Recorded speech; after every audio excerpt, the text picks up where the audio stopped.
How's it going, everybody? It's been a while since I made a video like this one here, one where I just give my opinion on something, or rather why I think something is the way it is. Balance is always a huge topic, but right now people are screaming for it even more, and with this week's Warriors Den being rather disappointing in that regard, I thought I'd try and address something. Every single time balance is discussed, one thing always comes up: separate balancing between PC and console. And despite the fact that we got a definitive no regarding this matter, people are hellbent on it. I know that the situation on console is less than satisfying, but it seems like some people just refuse to come up with the reasons why separate balancing might be a bigger issue than they think it is. I'm not claiming to have any insider information here, or that my attempts to explain it are valid in any way or form, but hey, I'll try anyways. First of all, let's address the one big thing that has the biggest sway over any decision that might be relevant, and that's money. Plain and simple. For Honor has a budget, and whether they like it or not, the devs have to work within that very thing. Before we go into detail, let's talk about the fact that consoles have way more copies sold, and thus a large part of the game's success stems from its success on console. It's no secret that the console player base is much larger than PCs, so my first thought was that microtransactions might play a role here. I've made a video in the past talking about the importance of microtransactions in today's gaming industry. They are an integral part, and their share in total revenue is increasing every year. We might not like them, but they're here to stay, and let's just be happy that in our game, we can get everything by simply playing, and steel is mostly used for cosmetics. But back to the point I was trying to make. So I was looking for numbers on microtransactions broken down in PC and console. Sadly, there was barely anything I could find, and what I could find was from EA Games, and they specifically highlighted their sports titles, which obviously are mostly played on consoles. So the fact that console numbers doubled the ones from PC aren't really surprising, but at least we know that console players are just as willing to pay for them as PC players are.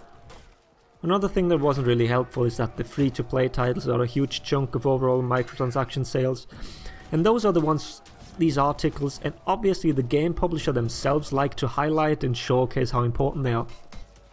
So my hypothesis that maybe For Honor PC players spend more on average than console players can't really be proven.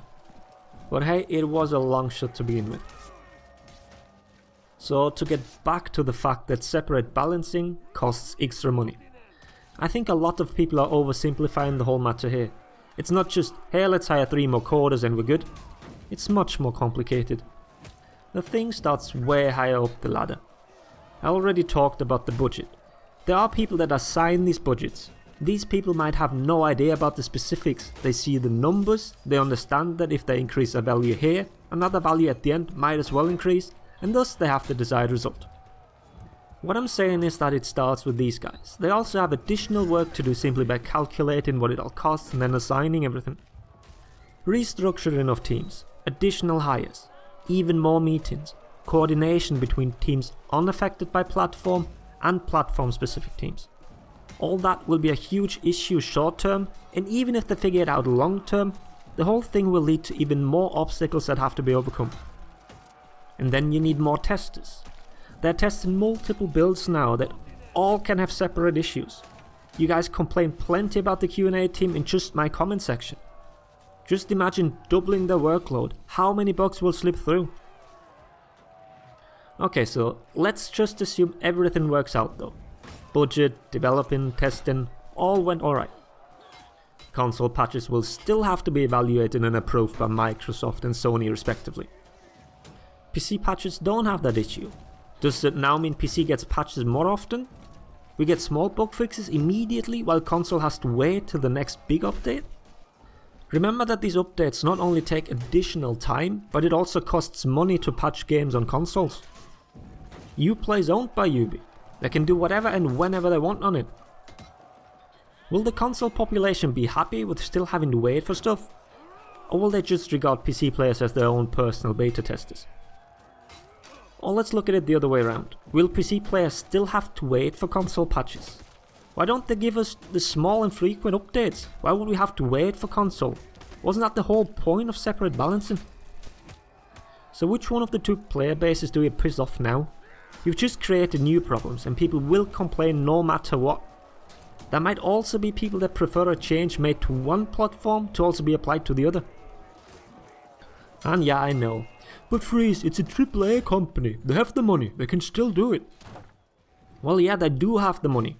But is it worth spending that money? Will there be an increase in revenue all of a sudden?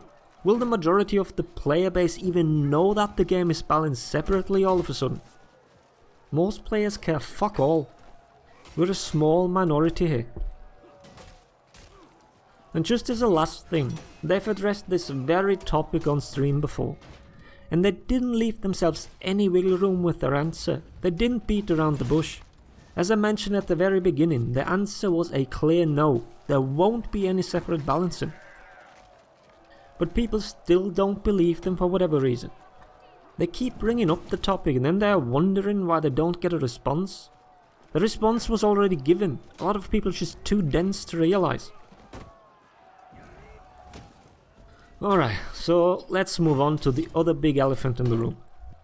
Why is console still locked to 30 FPS and why do they refuse to change it to 60? And hey, you might have guessed it, the answer once again is money.